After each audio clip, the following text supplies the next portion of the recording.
ओम शांति। आज बाबा के 3 मई 2021 के साकार मधुर महावाक्य है। आज बाबा ने उन्नति का मंत्र दिया कि सदा सहज उन्नति होती रहे, उसके लिए चलते फिरते उठते बैठते अभ्यास करो आत्म अभिमानी बनने का। देह से न्यारी मैं आत्मा हूँ, ये अभ्यास करते रहो। और बाबा की याद एक्यूरेट उनकी बुद्धि में रह सकती है जिन्होंने बाबा को अच्छी रीति जाना है। बाबा को सही रूप से पहचानने का अर्थ है कि बाबा स्वरूप में ज्योति स्वरूप बिंदु रूप है। कोई कोई सोचते हैं कि वो अखंड ज्योति है। बाबा ने कहा, बच्चों ने जाना कि बाबा ज्योति स्वरूप है। केवल हम योग करते समय बिंदु रूप में एकाग्र होते हैं और ये बात भी अच्छे से जानते हैं कि वो सर्व गुणों का भंडार है, शक्तियों का भंडार है। बाबा ने कहा, ये कितनी अच्छी पढ़ाई है जिसमें आपको कोई कागज पेंसिल किसी चीज़ की दरकार नहीं, फिर भी आप लिखते हो ताकि पॉइंट्स याद रह सकें। वैसे इसमें केवल प्यार से बाबा को याद करना है, वर्षे को याद करना है, उससे उच्च पद मिलेगा। जैसे डॉक्टर्स की बुद्धि में बहुत पॉइंट्स रहती हैं, बैरिस्टर की बुद्धि में अनेक लॉ के पॉइंट्स रहते हैं। हम सबकी बुद्धि में एक ही बात है कि शिव बाबा को याद करना है। बाबा ने कहा, बस मुझे याद करो। सबका हक है मेरे से वर्षा लेने का, इसलिए मुझे याद करो। बहुत सुंदर बात आज बाबा ने सिखाई कि छोटा बच्चा जब माँ बाप को देखता है तो वो कैसे गले लग जाता है। कभी सोचता है क्या कि मेरे माँ बाप ये हैं नहीं? ऐसे ही आपकी बुद्धि में बाबा की याद स्वतः ही रहनी चाहिए। ये मत कहो कैसे याद करूं, कई कंफ्यूज हो जाते हैं। उलझने की ज़रूरत नहीं, बाबा को प्यार से याद करने की आवश्यकता है। गांठ बांध लेनी है कि मुझे एक बाबा को याद करना है। पहले के समय में कोई बात भूल जाते थे तो गांठ बांध लेते थे ताकि वो कार्य याद रहे। ऐसे बाबा कहते हैं आपकी बुद्धि में रहना चाहिए कि मुझे एक बाबा को याद करना है। साथ ही साथ बाबा ने कहा कि आपको कोई जास्ती लालच नहीं करना। पेट क्या खाता है? बहुत थोड़ा सा भोजन चाहिए होता है, लेकिन जास्ती लालच में बुद्धि भटक जाती है। पेट तो 10 रुपए में भी भरा जा सकता है, 10,000 में भी। आपको कोई भी लालच नहीं करना। दाल रोटी खाओ और बाबा को याद करो। हमने कहा एक ही प्रकार से भोजन खाना अच्छा है। बहुत ही सुंदर बात बाबा ने कही कि आपको बुद्धि रूपी पांव लकीर के अंदर रखना है। जो बच्चे बुद्धि रूपी पांव को लकीर के अंदर रखते हैं वो लकी और लवली बन जाते हैं। और जिनका बुद्धि रूपी पांव बाहर जाता है तो बाबा ने कहा उन्हें परेशानी होती है, बुद्धि भटकती रहती है, मन और बुद्धि से वो विचलित हो जाते हैं। आपको सुबह से लेकर रात तक जो मर्यादाएं मिली हैं, बुद्धि रूपी पांव उसके अंदर रहेगा तो आप सदा सुरक्षित रहेंगे, सर्व प्राप्ति संपन्न शक्तिशाली आत्मा रहेंगे। कितनी प्राप्तियां होती हैं बाबा से, उन्हें याद करते सदा प्रसन्न रहेंगे। जितना न्यारे रहेंगे देह से उतना ही बाबा के प्यारे रहेंगे, सेफ रहेंगे। आज हम अभ्यास करेंगे, मैं सर्व प्राप्ति संपन्न शक्तिशाली आत्मा हूँ।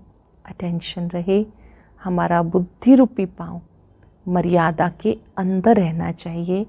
लकीर से बाहर निकलते ही फकीर बन जाते हैं, तो हमें लकीर के अंदर रहकर सर्व प्राप्तियों से भरपूर रहना है। बाबा का लवली और लक्की बच्चा बनकर रहना है। अब मुरली विस्तार से।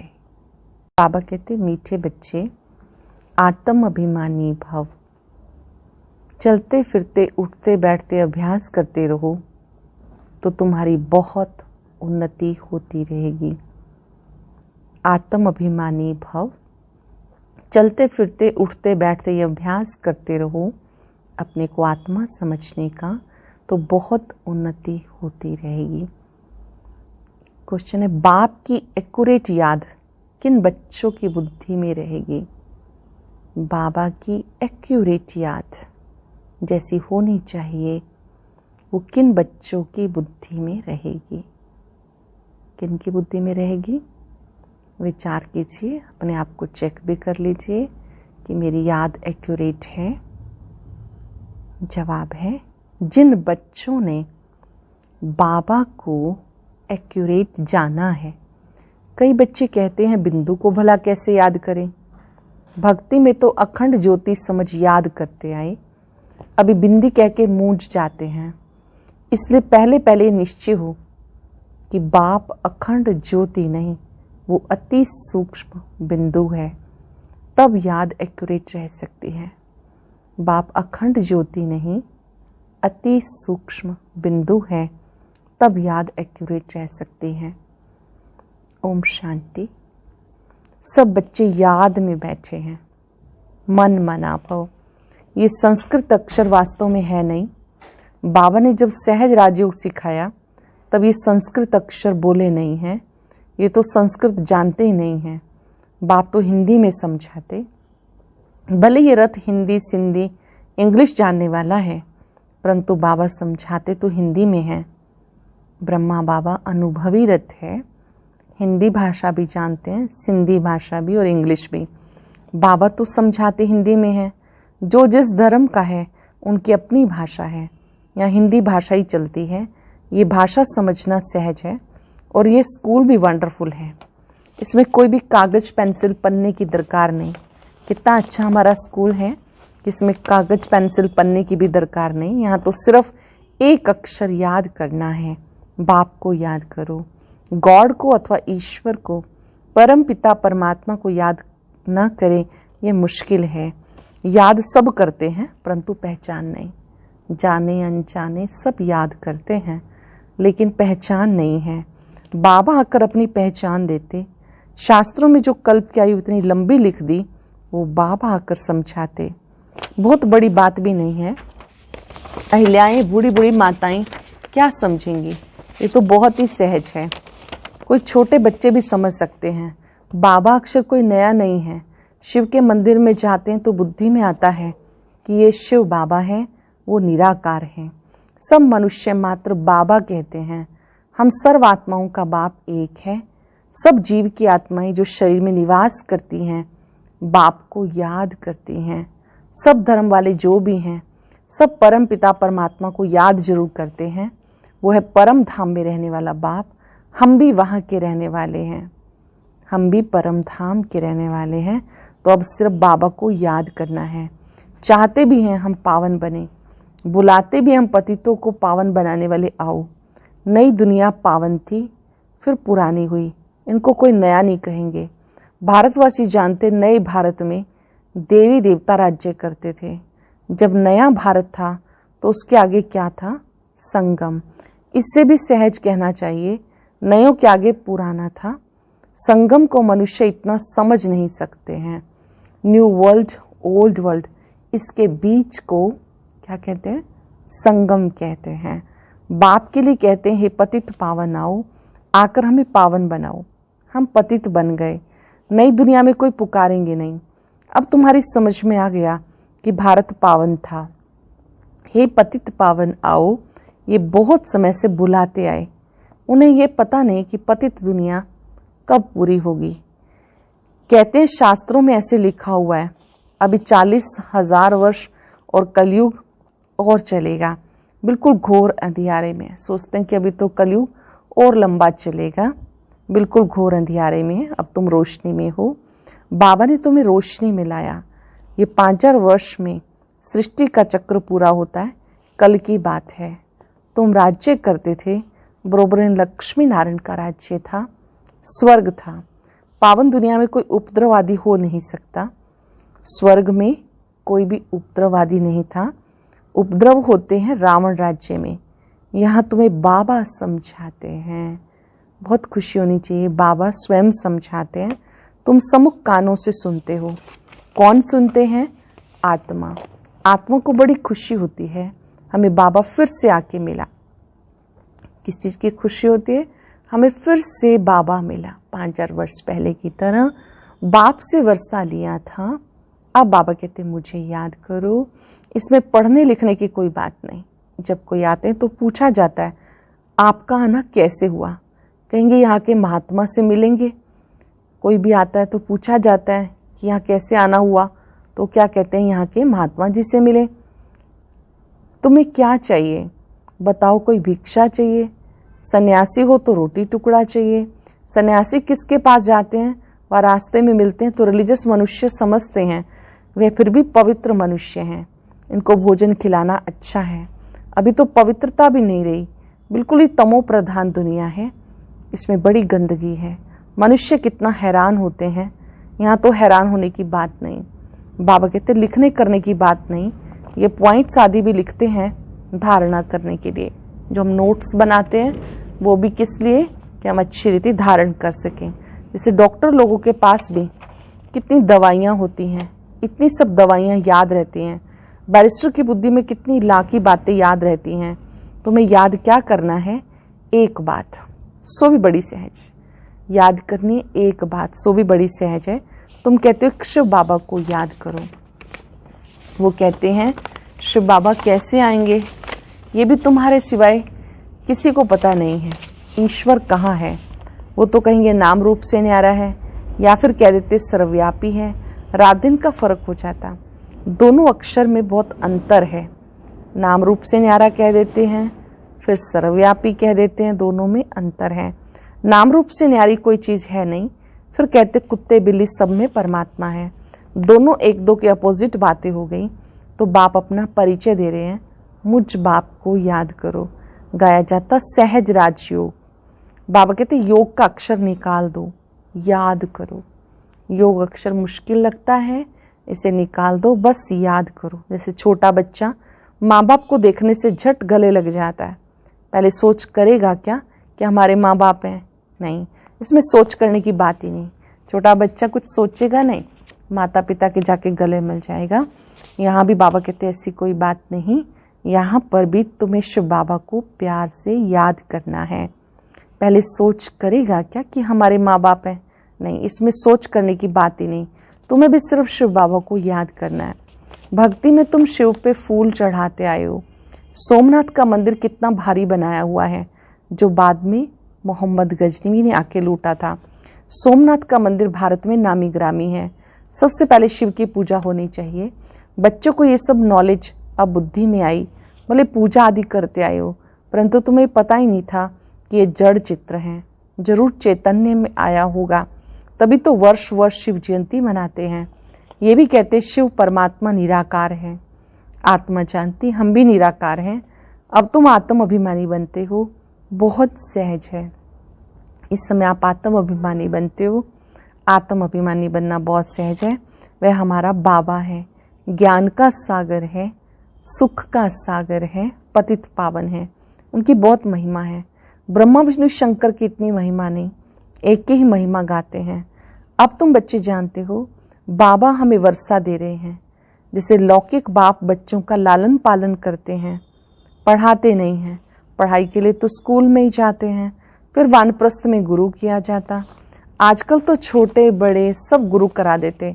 यहाँ तो तुम बच्चों को कहा जाता शिव बाबा को याद करो, सबका हक है, सब मेरे बच्चे हैं। तुम्हारे में भी कोई है जो अच्छी रीति याद करते हैं। बाबा कहते हैं यहाँ तो सभी का हक है एक शिव बाबा को याद करने का। अच्छी रीति याद करो। कई कहते हैं बाबा किसको याद करें, बिंदी को कैसे याद करें? बड़ी चीज़ को याद किया जाता। अच्छा परमात्मा जिसको तुम याद करते हो क्या चीज़ है? कहते अखंड ज्योति स्वरूप, परंतु ऐसे नहीं है। अखंड ज्योति को याद करना रॉन्ग हो जाता है। याद तो एक्यूरेट चाहिए, पहले एक्यूरेट जानना चाहिए। बाप आकर अपना परिचय देते हैं, फिर बच्चों को सारी सृष्टि के आदि मध्य अंत का समाचार सुनाते हैं। पहले बाबा अपना परिचय देते हैं। याद टिकती है सही परिचय के आधार पर। एक्यूरेट याद कब रहती है? जब हम बाबा को पहचान लेते हैं कि बाबा गुणों और शक्तियों का सागर है। लेकिन जब हम योग लगाते हैं तो बिंदु स्वरूप को याद करना है। बाबा ने कहा अभी तुम बच्चे जानते हो, बाबा हम सबको सृष्टि के आदि मध्य अंत का समाचार सुनाते हैं, डिटेल में भी और नटशेल में भी। बाबा कहते हैं बच्चे तुमको पावन बनना है तो उसके लिए एक ही उपाय है। पावन बनने का उपाय कौन सा है? मुझे याद करो। मुझे कहते ही वो पतित पावन, आत्मा को पावन बनाना है। आत्मा ही कहती है हम पतित बन गए, हम पावन थे अब पतित हैं। सब तमो प्रधान है। हर चीज पहले सतो प्रधान फिर तमो प्रधान होती है। आत्मा खुद कहती मैं पतित हूँ, मुझे पावन बनाओ। शांति धाम में पतित होते नहीं, यहाँ पतित हैं तो दुखी हैं। जब पावन थे तो सुखी थे। तो आत्मा ही कहती है हमें पावन बनाओ, हम दुखों से छूट जाएं। तुम समझते हो आत्मा ही सब कुछ करती है, आत्मा ही जज बैरिस्टर बनती है। आत्मा ही कहती है मैं राजा हूँ, मैं फलाना हूँ, अब ये शरीर छोड़ दूसरा लेना है। इसे कहा जाता आत्म अभिमानी। देह होते आत्म अभिमानी बनना। रावण के राज्य में देह अभिमानी होते हैं, आत्म अभिमानी अभी बाबा बनाते हैं। इस समय आत्मा पतित दुखी है तो पुकारती है हे बाबा आओ। आत्मा कहती है हे बाबा आओ। ये भी तुम जानते हो ड्रामा प्लान अनुसार पतित से पावन, पावन से पतित बनते आए, चक्र फिरता ही रहता। बाबा बच्चों को समझाते तुम्हें एक बाप को याद करना है।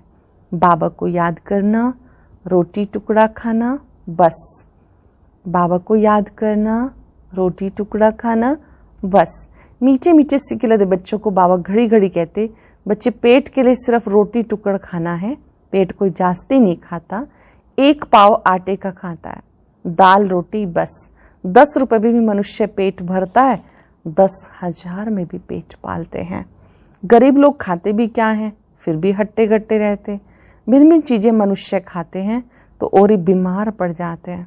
डॉक्टर लोग भी कहते हैं एक प्रकार का खाना खाओ तो बीमार नहीं होंगे। तो बाबा समझाते रोटी टुकड़ खाओ, जो भी मिले उसमें खुश रहो। बाबा की याद में खाना खाओ, उसमें खुश रहो। दाल रोटी जैसी कोई और चीज होती नहीं। जास्ती लालच भी नहीं करना चाहिए, ज्यादा चीजों का भी लालच नहीं करना चाहिए। सन्यासी लोग क्या करते हैं, घर बार छोड़ जंगल में चले जाते, तत्व को परमात्मा समझ याद करते, समझते हैं ब्रह्म में लीन हो जाएंगे, परंतु ऐसे है नहीं। आत्मा तो अमर है, बाकी लीन होने की बात नहीं। आत्मा पवित्र अपवित्र बनती है। तुम्हें कितना अच्छा ज्ञान मिला, तुम ही प्रारब्ध भोगते हो, फिर ये ज्ञान भूल जाता है, फिर सीढ़ी उतरनी होती है। अब तुम्हारी बुद्धि में सारा ज्ञान बैठा हुआ है। हम 84 जन्म कैसे भोगते हैं, ये पाठ कभी कोई का बंद नहीं होता। ये बना बनाया ड्रामा है जो फिरता ही रहता है। ये कह नहीं सकते कि भगवान ने कब कैसे बैठ के बनाया। ड्रामा कब कैसे बैठ के बनाया कह नहीं सकते, ये बना बनाया ड्रामा है। ये तो चला ही आता है। वर्ल्ड की हिस्ट्री ज्योग्राफी रिपीट होती रहती है। इन बातों को कोई समझते नहीं, जानते हम ड्रामा प्लान अनुसार आए हैं, फिर से ड्रामा अनुसार राज्य ले रहे हैं। ये बातें कोई समझ नहीं सकते। पूछा जाता ड्रामा सर्वशक्तिवान या ईश्वर, ड्रामा सर्वशक्तिवान है या ईश्वर? कहते हैं ईश्वर सर्वशक्तिवान है, समझते हैं वो सब कुछ कर सकता है। बाबा कहते हैं मैं भी ड्रामा के बंधन में बंधा हुआ हूं। पतितों को पावन बनाने के लिए मुझे आना पड़ता। तुम सत्युग में सुखी बन जाते हो, मैं भी जाकर विश्रामी होता हूँ परम धाम में। तुम सिर कुले चढ़ जाते हो, तुम्हारी शेर पे सवारी है। जानते हो सेकंड बाय सेकंड जो भी चलता है वो ड्रामा की नोंद है। सेकंड बाय सेकंड जो कुछ भी होता है ड्रामा की नोंद है। तुम बच्चों को कितनी अच्छी नॉलेज मिली, सिर्फ बाप को वर्षे को याद करो, कागज पेंसिल आदि की कोई दरकार नहीं।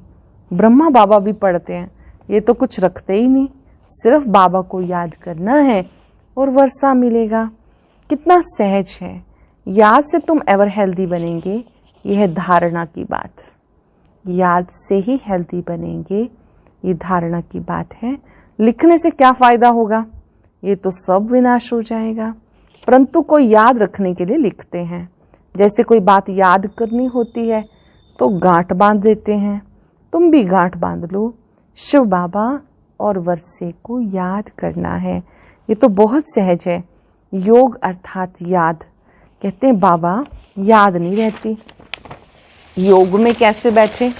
अरे लौकिक बाप की याद उठते बैठते चलते फिरते रहती है, तुम भी सिर्फ याद करो तो बेड़ा पार। लौकिक पिता को आप कैसे याद करते हैं? उठते बैठते चलते फिरते। अब पारलौकिक बाप को भी याद करो तो बेड़ा पार। अच्छा, मीठे मीठे सिक्के लदे बच्चों प्रति माता पिता बाप दादा का याद प्यार गुड मॉर्निंग। रूहानी बाप की रूहानी बच्चों को नमस्ते। रूहानी बच्चों की रूहानी बाप दादा को नमस्ते, गुड मॉर्निंग, शुक्रिया बाबा, शुक्रिया। धारणा के लिए सार। कुछ पल सोचें, आज बाबा ने क्या समझाया? मैंने सुनते समय कौन सी बात को स्वीकार किया जिसे मैं करने के लिए भी तैयार हूं? पहले पॉइंट, स्वदर्शन चक्रधारी बन 84 का चक्र बुद्धि में फिराते रहना है। बेहद बाप को याद कर बेहद का वर्षा लेना है, पावन बनना है। किसी भी चीज की लालच नहीं करनी, जो मिले उसमें खुश रहना है। रोटी टुकड़ खाना है, बाप की याद में रहना है। बेहद बाप को याद करने के लिए क्या करना है? किसी भी चीज का लालच नहीं करना, जो मिले उसमें खुश रहना है, रोटी टुकड़ खाना है, बाप की याद में रहना है। वरदान है बुद्धि रूपी पाम मर्यादा की लकीर के अंदर रखने वाले, सर्व प्राप्ति संपन्न शक्तिशाली भाव। बुद्धि रूपी पांव मर्यादा की लकीर के अंदर रखने वाले, सर्व प्राप्ति संपन्न शक्तिशाली भाव। जो बच्चे बुद्धि रूपी पांव जरा भी मर्यादा की लकीर से बाहर नहीं निकालते, वो लक्की और लवली बन जाते हैं। उन्हें कभी भी कोई विघन अथवा तूफान, परेशानी, उदासी आ नहीं सकती। उन्हें कभी भी कोई तूफान, विघन, परेशानी, उदासी आ नहीं सकती। यदि आती है तो समझना चाहिए जरूर बुद्धि रूपी पांव मर्यादा की लकीर से बाहर निकाला है। लकीर से बाहर निकलना अर्थात फकीर बनना। इसलिए कभी फकीर मांगने वाले नहीं, सर्व प्राप्ति संपन्न शक्तिशाली बनो। सर्व प्राप्ति संपन्न शक्तिशाली बनो। और उसका तरीका है लकीर के अंदर रहो। मर्यादाओं की लकीर के अंदर रहने से प्राप्तियों का अनुभव होगा। अगर उदासी, निराशा का अनुभव कर रहे हैं, इसका मतलब कहीं ना कहीं हम लकीर से बाहर हो गए, मर्यादा का उल्लंघन हो गया। लक्की और लवली बनने के लिए मर्यादा की लकीर के अंदर रहना है। सरल शब्दों में बाबा ने सुबह से लेकर रात तक हमारे लिए जो नियम मर्यादाएं बताई हैं उसके अनुसार चलना है, तब लक्की और लवली बन जाएंगे। श्लोक ने जो सदा न्यारे और बाप के प्यारे हैं वो सेफ रहते हैं। जो सदा न्यारे बाप के प्यारे हैं वो सेफ रहते हैं। आज हम अभ्यास करेंगे, मैं सर्व प्राप्ति संपन्न शक्तिशाली आत्मा हूँ। ओम शांति। आज की अव्यक्त मुरली जरूर सुने। उसके लिए ऊपर दिए गए बॉक्स को टच करें।